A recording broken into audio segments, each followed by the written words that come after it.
Hallelujah, praise the lord. প্ৰভু যীশুৰ মধুৰ নামত আপোনালোক সকলোকে স্বাগতম জনালোঁ। আশা কৰোঁ আপোনালোক সকলোৱে ভালে আছে। প্ৰভু বিশ্বাসীসকল, ঈশ্বৰে আমাক সুন্দৰ দিন, সুন্দৰ বতৰবিলাক দি আছে, তাৰ কাৰণে ঈশ্বৰ ধন্যবাদ। আজিৰ দিনটোৰ আৰম্ভণিতে আমি ঈশ্বৰৰ বাক্য চাওঁ। আজি বাক্য আমি লৈছোঁ লোকে লিখা শুভবাৰ্তা 24 অধ্যায়ৰ 51 পদ। ইয়াত সুন্দৰ ঈশ্বৰৰ বাক্যই আমাৰ কাৰণে কৈছে, এইদৰে তেওঁবিলাকক আশীৰ্বাদ কৰাৰ সময়ত তেওঁবিলাকৰ পৰা পৃথক হ'ল আৰু তেওঁক স্বৰ্গলৈ নিয়া হ'ল। Hallelujah, praise the lord. ঈশ্বৰৰ সুন্দৰ বাক্যৰ কাৰণে ঈশ্বৰক ধন্যবাদ দিওঁ। বিশ্বাসীসকল, ইয়াতে যীশুৰ স্বৰ্গাৰোহণৰ বিষয়ে ইয়াতে কোৱা হৈছে।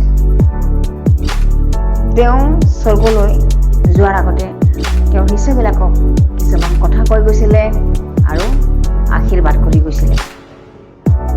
তেওঁ যে দুখ ভোগ কৰি মৰিব লাগিব আৰু তৃতীয় দিনা জি উঠিব লাগিব, আৰু জেৰুজালেমৰ যাতে গোটেই আৰম্ভণিৰ পৰা যাতে সকলো জাতিৰ ভিতৰত যাতে মন পালটনৰ ঘোষণা কৰা হয় যীশুৰ নামেৰে, তেওঁ এই সকলো কথা শিষ্যবিলাকক কৈছিলে আৰু সেইবিলাকক আশীৰ্বাদ কৰি গৈছিলে।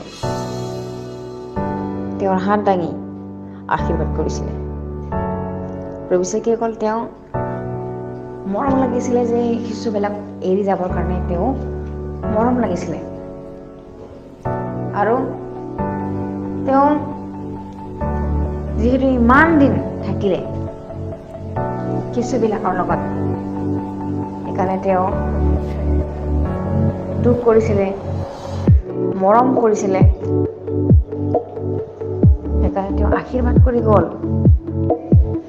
আৰু যেতিয়া তেওঁ এনেকুৱা আশীৰ্বাদ কৰি পৃথক হৈ গ'ল, লাহেৰে কৰি তেওঁক পৃথক কৰি দিয়া হ'ল, কিয়নো তেওঁ পবিত্ৰ আছিলে আৰু তেওঁ তেতিয়ালৈ যোৱা স্বৰ্গলৈ উঠাৰ সময় হৈ গৈছিলে।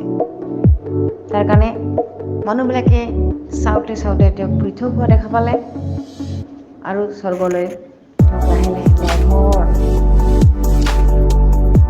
কাষলৈ তেওঁক তুলি লোৱা হৈ গ'ল।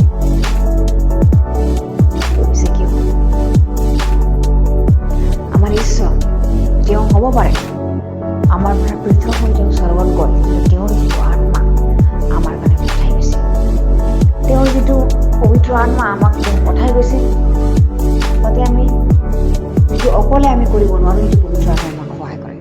হালেলুয়া। তেওঁৰ আশীৰ্বাদ, তেওঁৰ প্ৰেম, তেওঁৰ মৰমবিলাক আমি পাহৰিব নোৱাৰোঁ, আৰু তেওঁ আমাৰ লগত আছে পবিত্ৰ আত্মাৰ ৰূপত।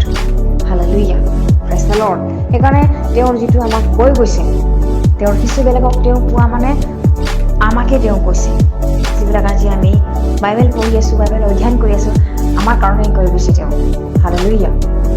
বিশ্বাসীসকল, মই বিশ্বাস কৰোঁ আপোনালোক সকলোৰে ওপৰত পবিত্ৰ আত্মাই সহায় কৰক, আৰু আমি যাতে সকলোৱে ঈশ্বৰৰ এই বাক্যৰ পালন কৰিব পাৰোঁ আজিৰ দিনটোৰ কাৰণে, আৰু আহি থকা যিমান দিন আছে আমি তেওঁৰ হাতত সমৰ্পণ কৰি আহক আমি একেলগে প্ৰাৰ্থনা কৰোঁ।